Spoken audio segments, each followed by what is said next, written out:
This conventional Red 4 faction in Squad thrives well in enemy-controlled territory, but relies heavily on skilled pilots to provide faster troop transport and logistics downrange. For this video, I will provide an overview of the Russian Airborne Forces, then weigh the faction's pros and cons to determine their overall practical strengths and weaknesses. Citing Squad developers directly, the VDV are the airborne forces of Russia, which are typically used as high-readiness mechanized infantry. In-game, Russian Airborne Forces are distinguished by their use of either desert or woodland digital camouflage, named EMR, for uniform pattern, and desert or green vehicle paint respectively. Additionally, to aid in the identification of leaders, squad leadership roles are outfitted with a blue beret cover. Being a member of the Red 4 Alliance, the faction has the ability to deploy to nearly every map, except those in Asia, and can oppose units from the Blue 4, Independent, and Pack alliances. For unit variety, the VDV has 6 available unit types: Air Assault, Armored, Combined Arms, Mechanized, Support, and Amphibious Assault. Their default unit deploys a single T-72 main battle tank, 1 Sprute tracked mobile gun system, 2 BMD tracked IFVs, 2 BTR tracked APCs, and 1 BTR tracked anti-air vehicle, in addition to standard logistics and transport assets. The pros for the Russian Airborne Forces are related to the effectiveness of their infantry in combat.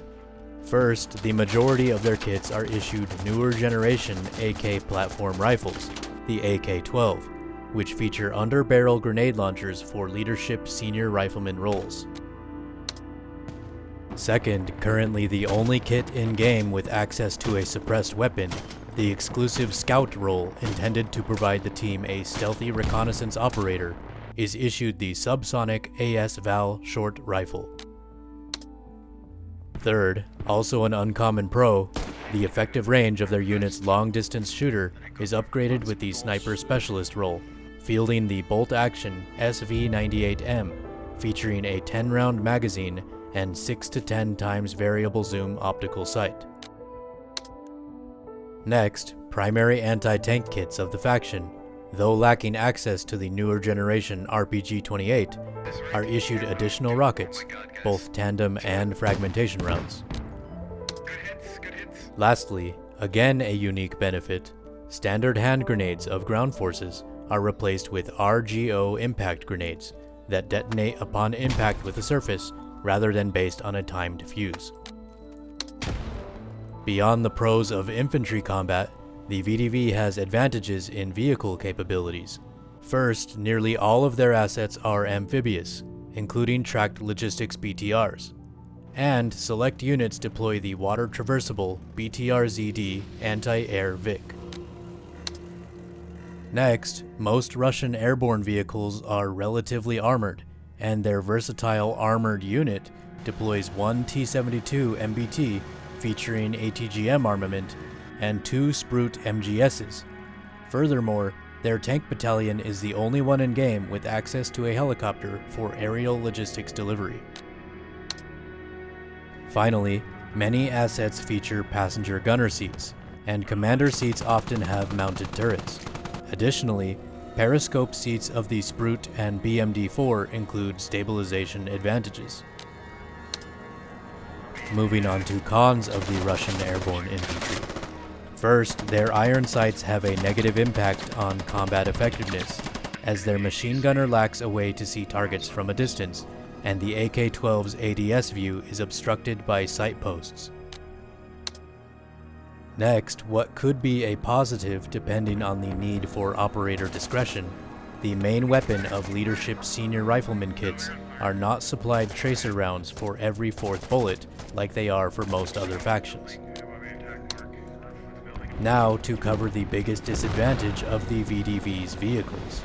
Mainly, they lack access to scout cars and any wheeled IFVs or APCs, and the majority of their units deploy tracked logistics assets instead of trucks, all of which slows down the team's response time and causes an over-reliance on helicopters for successful supply delivery. Acknowledging the pros and cons of the Russian Airborne Forces, Optimal performance can be achieved by playing to their specific strengths. VDV infantry are most appropriately concealed in nearshore areas and when embedded in biome-unique terrain due to amphibious vehicles and region uniform patterns. As for combat effectiveness, their units find strength in performing recon missions with the added versatility of water traversable equipment, suppressed scout roles, and helicopter insertions behind enemy lines. Lastly, their strategic strength is at its best when exercising mechanized and air assault tactics because of heightened use of tracked armored assets and helicopter supply access. The faction does, however, have inherent weaknesses. An over-reliance on helicopters to compensate for slow logistics vehicles means Russian Airborne Forces are vulnerable to strong anti-air capabilities. Finally, the team's tracked armor helps bolster friendly mechanized tactics, but causes them to be weak to high-speed wheeled motorized tactics.